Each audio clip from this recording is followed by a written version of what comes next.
Let my mom go, and I'll make sure you walk again." The 12-year-old spoke with a steady voice that cracked through the silent courtroom like thunder. Judge William Carter, paralyzed from the waist down for nearly 8 years after a brutal car wreck, froze mid-page, his eyes lifting in pure disbelief. Kevin Washington's unreal promise cut through the room like someone had dropped a grenade. Instantly, chuckles broke out. The prosecutors traded smirks, half amused, half confused. Reporters leaned toward each other, whispering rapidly as if they had just witnessed the start of something wild and unbelievable. "We're watching some low-budget comedy show. That boy must be out of his mind," a woman in the gallery whispered, slowly shaking her head. "Poor kid. Hardship can really mess with children." Kevin Washington stood there for one reason. His mother, Deborah, was being dragged through a set of false embezzlement charges. For 15 long years, she had cleaned that courthouse. Every office, every hallway, every dusty corner. She knew the place like the back of her hand. The people, the whispers, the secrets nobody was supposed to hear. The accusation sounded simple on paper. $50,000 had vanished from the administrative safe. And, of course, they were pointing fingers at the poor black janitor, as if that alone made her the perfect target. So she became the obvious choice. Kevin may have been just 12, but his eyes carried a weight far older, a sharpness that made grown adults uncomfortable. While the courtroom chuckled at his unbelievable claim, he didn't flinch. He quietly scanned every face, every smirk, every whispered word, locking them into memory like evidence. He wasn't some panicked kid begging for sympathy. He was a boy who had seen enough of life's ugliness to understand exactly what move he was making. "Boy," Judge Carter snapped, his voice cutting through the noise, "this is a court of law, not a stage show. Your mother is guilty, and she will be sentenced. We do not trade in miracles here." "Not in this courtroom," he added. Another wave of laughter rolled across the room. Kevin still didn't blink. "Not once. I know who took the money," he said, voice soft but clear enough to slice through the noise. "And I know exactly how to prove it." For a moment, the courtroom froze in total silence. Then the mocking laughter returned, even louder than before. "Well then, speak up, little Sherlock from the suburbs," someone hollered from the back row. Kevin's lips curled into a small smile, the kind that didn't dare touch his eyes. "First," he said evenly, "you let my mom go, then I'll show you everything." Enjoying this story of courage and justice? Don't forget to subscribe to the channel, because what this boy was about to reveal would forever change the lives of everyone in that room. Judge Carter banged his gavel with excessive force, the sound echoing through the room like a gunshot. Silence.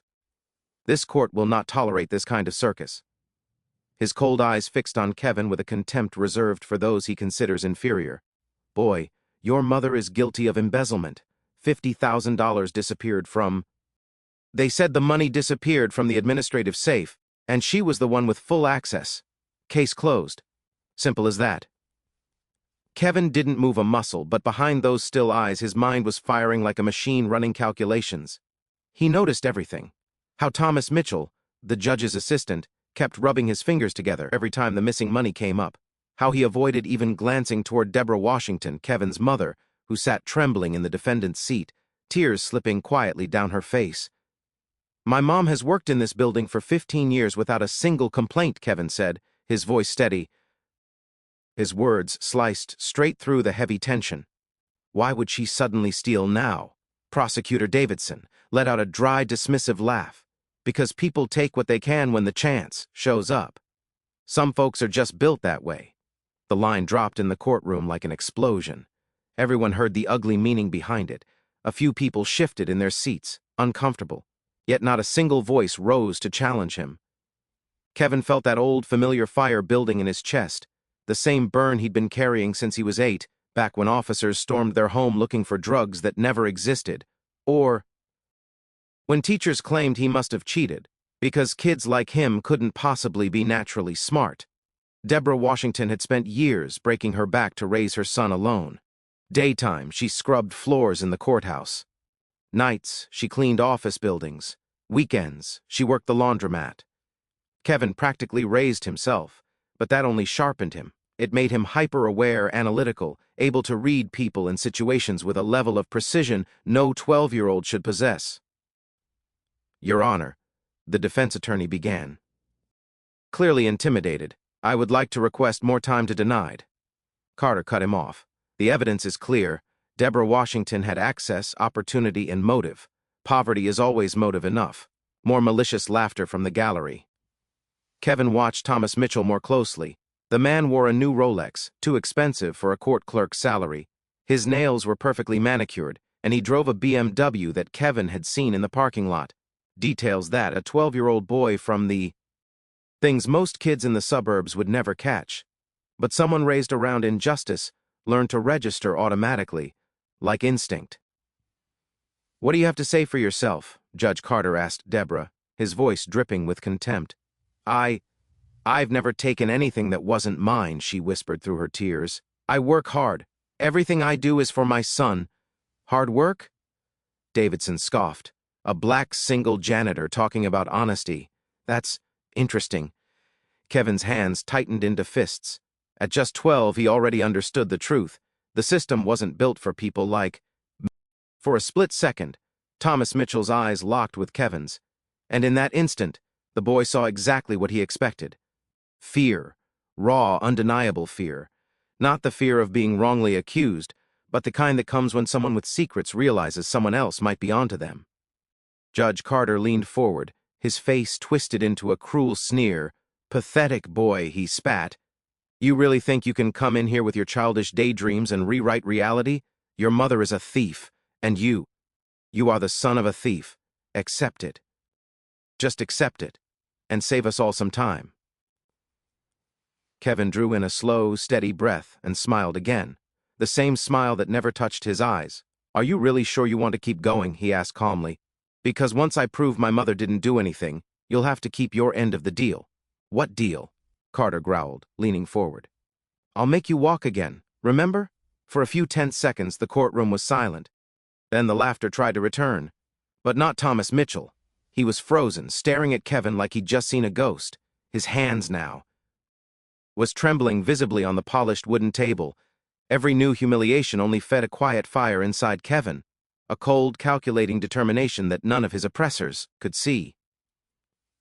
What those privileged spectators didn't realize was that every sneer, every mocking word, was secretly building its own sentence of defeat.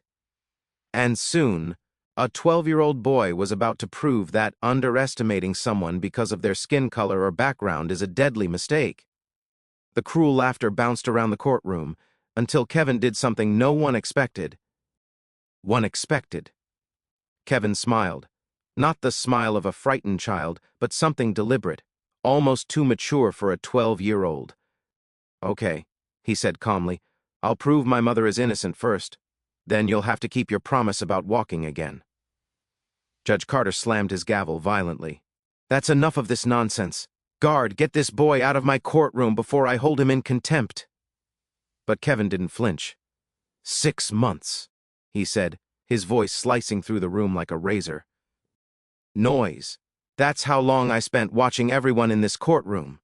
Thomas Mitchell froze mid-breath. What had been simple nervousness was now full-blown panic. His hands trembled so violently he had to hide them under the table. Kevin locked eyes with him and continued. 6 months. Watching. Listening. Taking notes. You think kids are invisible, right? That we can't understand what adults are really saying? It was at that exact moment that a firm, commanding voice rang out from the back of the room. The boy is right. All heads turned to see a black woman in her mid-40s stride confidently down the center aisle, dressed in a flawless business suit. I'm Attorney Patricia Williams, New York Bar Association, she announced, flashing her card. I'm here to represent the Washington family. Prosecutor Davidson's face paled. Patricia Williams wasn't just any lawyer. She was nationally renowned for uncovering judicial corruption and had a staggering 97% win rate in cases involving racial injustice. How did you even hear about this case? Davidson stammered. A very smart little boy called me 3 weeks ago, Patricia said, giving Kevin a playful wink. Kevin had discovered her number while searching online for lawyers who specialized in discrimination cases. It took him an entire week to gather the courage to make the call. When he finally explained the situation and shared his suspicions about the real culprit, Patricia was immediately intrigued. "Show me your evidence," she had told him over the phone. For the past 3 weeks, Kevin and Patricia had been quietly working behind the scenes. Kevin had become an unexpected little spy, using his invisible status to track every suspicious move in the courtroom. He uncovered that Thomas Mitchell visited a high-end casino every Friday, drove a BMW far too new for his salary, and had recently bought a $300,000 house. In cash. "Your Honor," Patricia said, her voice firm and commanding, "I formally request that the investigation into the missing $50,000 be reopened. I have strong evidence identifying the real culprit." The courtroom erupted. The murmurs spreading through the courtroom. Carter slammed his gavel furiously. "Denied. This case has already been decided." But Patricia pressed on, relentless. "Actually, Your Honor," she said, "federal law permits the presentation of new evidence when there is reasonable suspicion of judicial error, especially cases tainted by racial prejudice." She opened her briefcase and carefully pulled out an official document. "Here is the order from the federal prosecutor's office, authorizing a full investigation." Thomas Mitchell tried to quietly rise from his seat, but Kevin's finger was already pointed straight at him. Kevin pointed directly at him. "Mr. Mitchell," he said calmly, "don't you want to stay and hear the truth? After all, working so closely with the judge, I'm sure you're curious who actually took that money." Mitchell's eyes went wide, pure terror showing for the first time. Patricia's smile was sharp, almost predatory. "Funny you should mention that, Kevin. Mr. Mitchell, could you explain how you managed to purchase a $300,000 house last month? Your annual salary is listed as $45,000 in our records." The courtroom went completely silent, the tension almost unbearable. Kevin studied every reaction carefully, noting who flinched, who tried to hide, and who couldn't look away. He noticed Davidson nervously shuffling through his papers, Judge Carter gripping the arms of his wheelchair until his knuckles turned white, and Mitchell looking like he might collapse on the spot. Over 6 months of quiet observation, Kevin had memorized every gesture, every suspicious glance, every hushed conversation that stopped when someone walked by. "You know what's really interesting," Kevin continued, his voice calm but cutting through the tension. "Now that I have everyone's full attention, I know the combination to the safe. My mother told me because she trusts me. And I know that... And only 3 people have access. My mother, the judge, and Mr. Mitchell." His words dropped like explosives in the dead silence of the courtroom. Patricia opened another folder. "Kevin, show them what you discovered about the security cameras." Kevin took a deep, steady breath. For weeks, he had been noticing details the adults had completely overlooked. The cameras in the vault hallway had blind spots, but the parking lot camera captured clearly anyone coming or going at unauthorized times. "Mr. Mitchell," Kevin said, locking eyes with him. Kevin's voice was steady, but every word hit like a hammer. He stared directly into the terrified man's eyes. "Do you remember the night of March 15th? A Friday, after hours. The cameras show you returning to the building at 11:47 p.m. Thomas Mitchell jumped up suddenly, knocking over his chair. I need to use the restroom," he stammered. But at that exact moment, 2 federal agents appeared at the front of the room. Patricia had predicted this reaction perfectly. "Mr. Mitchell," one agent said firmly, "we need to discuss your recent financial activities." The sheer panic on Mitchell's face confirmed everything Kevin and Patricia had suspected. It confirmed everything Kevin had suspected during months of careful observation. As Mitchell was led away under the shocked eyes of everyone present, Kevin turned his gaze to Judge Carter. The man looked completely different now. Small, shaken, confronted with undeniable proof that he had condemned an innocent woman. "Do you still believe my mother stole the money?" Kevin asked, his voice calm but firm. For a moment, as all eyes fixed on the judge, waiting for an answer, something remarkable began to unfold in the room. It wasn't just justice being... It was served, not by authority, not by power, but by the undeniable force of truth, delivered by someone everyone had underestimated. A 12-year-old boy had proven that intelligence, courage, and determination aren't limited by age, skin color, or social class, and that sometimes adults need to learn from children what it really means to fight for justice. Judge Carter watched as Thomas Mitchell was escorted out by federal agents, and for the first time in 8 years, Something other than paralysis left him completely frozen. Reality itself seemed to collapse around him like a house of cards, and at the center of it all was a 12-year-old boy, someone everyone had completely underestimated. "It's not over yet," Kevin said calmly, his gaze unwavering from the judge. Patricia Williams opened a third folder, noticeably thicker than the previous ones. "Kevin, show him everything else you discovered." Kevin took a deep breath and pulled a small, worn laptop from his school backpack. He connected it to the courtroom sound system. "Over the past 6 months," Kevin began, his voice ringing clearly through the silent room, "I recorded everything, every conversation, every suspicious move, every secret plan. All of it documented." The courtroom fell into stunned silence as every adult present realized the full scale of what this 12-year-old had accomplished. For once, no one doubted him, and no one dared to underestimate him again.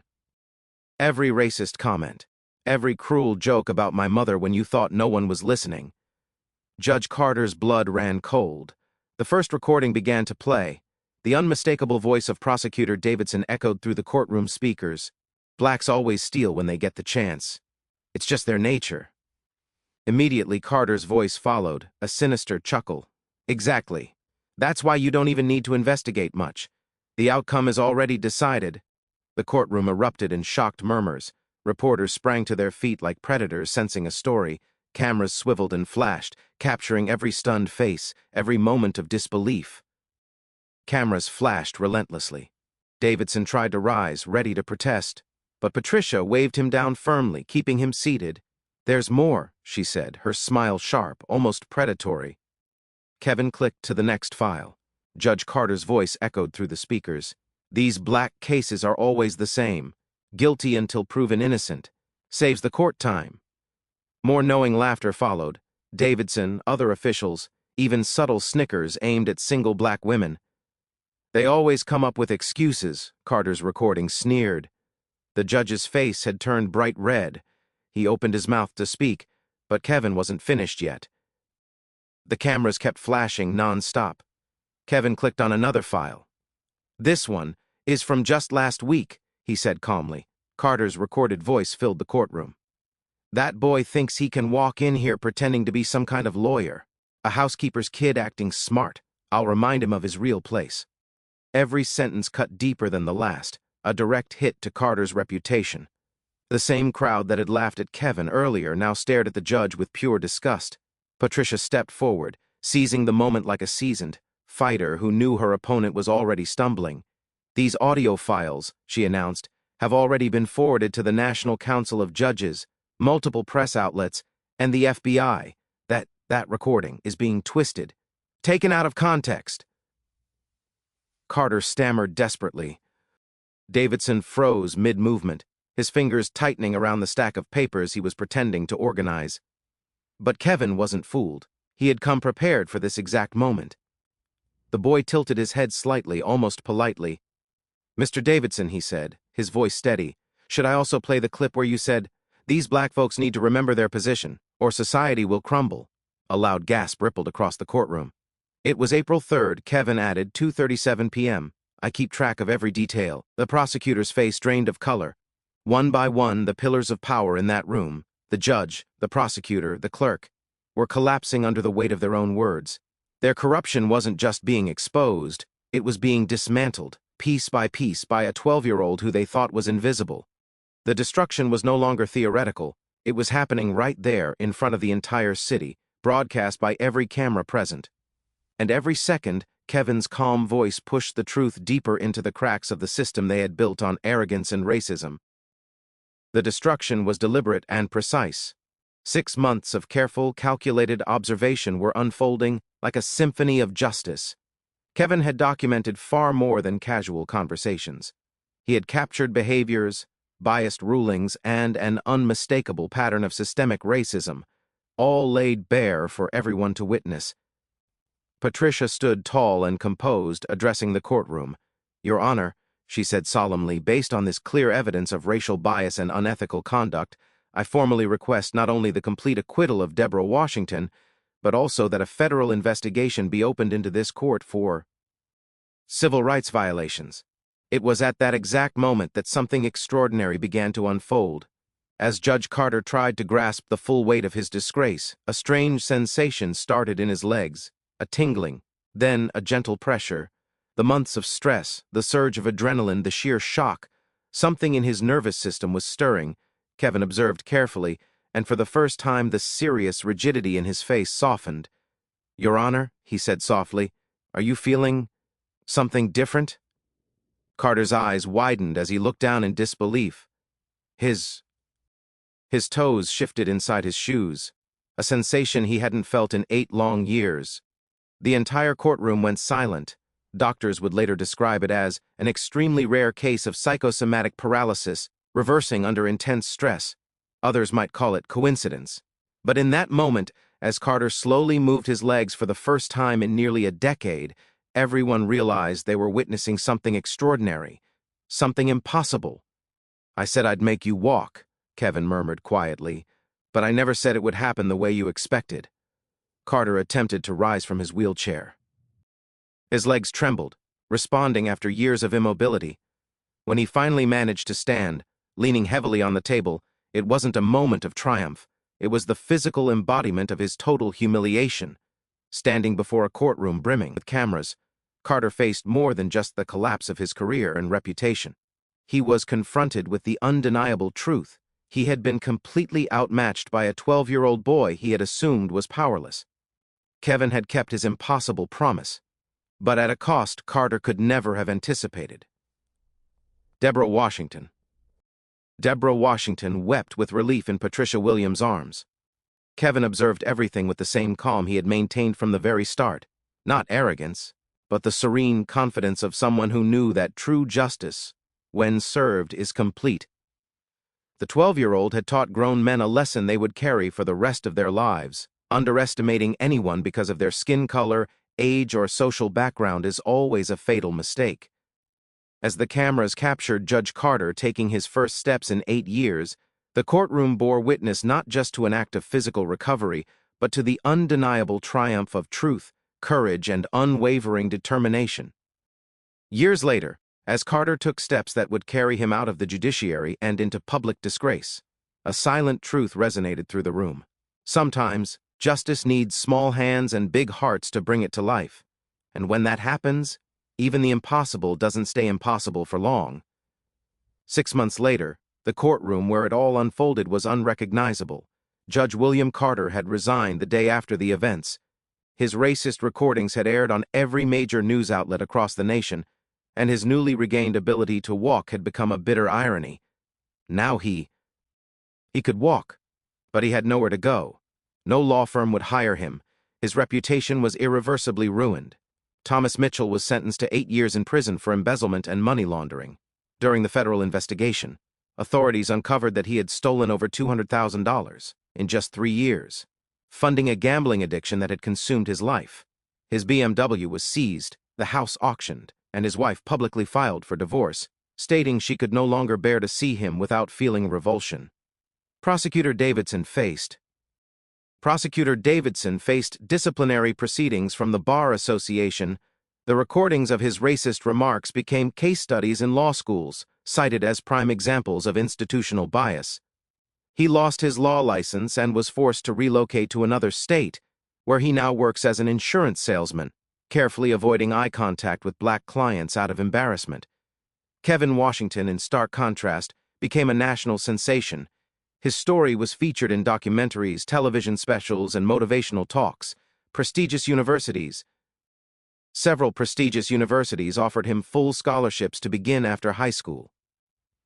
By the age of 12, Kevin had already received offers to write a book detailing his incredible journey. "What impresses me most," Patricia Williams said during a national interview, "is that Kevin never acted out of revenge. He acted out of justice. There's a fundamental difference between destroying someone in anger and exposing the truth to protect innocent people." Patricia had become more than a lawyer to Kevin. She was a mentor, guiding him through the principles of civil law, ethics, and the importance of standing up for what's right. Kevin learned civil rights and legal strategies under Patricia's mentorship. Deborah Washington was promoted to administrative supervisor of the newly formed court that replaced the old one. Her story of perseverance and integrity became a symbol of resistance and hope. "I worked in that building for 15 years, she said during her inauguration speech, "treated as if I were invisible. Today, my son has shown me that visibility isn't something given to us. It's something we claim when we stand up for what's right." The most profound transformation, however, occurred across the city. Kevin's recording sparked a complete transformation of the city's judicial system. Hiring and supervision processes were fully overhauled. Security cameras with audio were installed in all courts, and mandatory racial bias training became required for every employee. Kevin also launched a YouTube channel called Justice at 12, where he teaches other children about their rights and how to safely document injustices. "Don't wait until you grow up to fight for what's right," he told his viewers. "Injustice has no age, and neither should the fight against it." Bar. A year after the events, Kevin appeared on the country's leading television network. "How did you know you could prove your mother's innocence?" the host asked.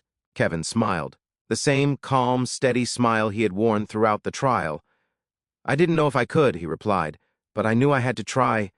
My mother taught me that when you witness injustice, you have two choices: accept it or fight it. Accepting it was never an option." The interviewer leaned in, asking the question everyone had been waiting for. "What about making the impossible happen?" "Judge, walking again? How do you explain that?" the interviewer pressed. Kevin paused for a moment before replying, "Sometimes the body responds when the soul is confronted with the truth. Judge Carter lived so long believing his own lies that the shock of reality unlocked something trapped inside him. It wasn't magic. It was consequence." Far away, in a small rented apartment, William Carter watched the interview alone. His legs moved perfectly now, but his life was in ruins. He had gained the ability to walk, but had lost everything truly worth walking for. The irony was not lost on him. A 12-year-old boy had fulfilled an impossible promise, but the cost of this victory was far greater than any physical paralysis. The real lesson of Kevin Washington's story wasn't just in his triumph, but in how he achieved it, not through violence, shouting, or despair, but through patience, intelligence, and an unwavering faith in justice. He proved that age does not define wisdom, that skin color does not determine capability, and that sometimes the most powerful people often underestimate those who carry true strength. Today, Kevin is 15 years old and attends one of the nation's top private schools on a full scholarship. His mother, Deborah Washington, purchased her own home with the compensation she received for moral damages. Patricia Williams remains his mentor, and together they have guided dozens of families who have faced racial injustice. Thomas Mitchell is serving his sentence in a federal prison, where his story has become widely known among other inmates, a cautionary tale of greed, deceit, and the consequences of underestimating others. Through the news, Thomas Mitchell's story spread quickly. Being known as the man who stole from and framed an innocent black woman did little to endear him to other inmates. Davidson now sells insurance in a quiet town, carefully avoiding any discussion of his former legal career. And Carter. He walks alone through the streets of a city that has largely forgotten him, carrying the heavy knowledge that he was outwitted by a child he once considered inferior. Every step is a stark reminder that the cure he received came at the cost of his soul, his dignity, and his very reason for living. Kevin Washington became legendary, not for accomplishing the impossible, but for proving that true strength doesn't come from the position you hold, but from the courage to fight for truth when everyone else chooses the comfortable lie. He showed the world that justice isn't a privilege reserved for the powerful. It is a right that belongs to anyone brave enough to claim it. If this story of courage, intelligence, and justice has inspired you, subscribe to the channel and turn on notifications, because in a world where injustice seems to triumph over injustice every day, we must remember, sometimes all it takes is a small heart and a brilliant mind to move mountains, and to make even giants walk toward their own defeat.